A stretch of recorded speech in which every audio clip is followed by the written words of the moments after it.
ইরানে হামলা নিয়ে যুক্তরাষ্ট্র ও ইসরায়েলকে আবারও হুঁশিয়ারি দিয়েছেন চীনের প্রেসিডেন্ট শি জিনপিং। এক এক্স পোস্টে তিনি লিখেছেন, আলেকজান্ডারও পারস্যবাসীকে পরাজিত করতে পারেনি। বৃহস্পতিবার সন্ধ্যায় দেয়া তার এই পোস্ট ঘিরে তৈরি হয়েছে নানা আলোচনা। এদিন সকালে আরেক পোস্টে চীনের প্রেসিডেন্ট যুক্তরাষ্ট্রকে উদ্দেশ্য করে বলেন, হ্যালো আমেরিকা, তোমার দিকে প্রাতাত্মা ছুটে আসছে।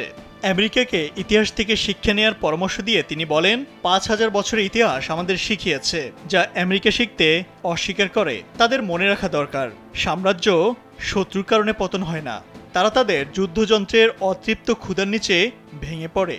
জিনপিং লেখেন, চীন জানে যে মহাশক্তিগুলো তাদের যুদ্ধযন্ত্রের কারণে ধ্বংসপ্রাপ্ত হয়। তিনি পূর্বেকার রাজবংশের ধ্বংসের ইতিহাস স্মরণ করেন। যুদ্ধবাজ মনোভাব কিভাবে একটি জাতিকে ধ্বংস করেছে তার বর্ণনা দেন।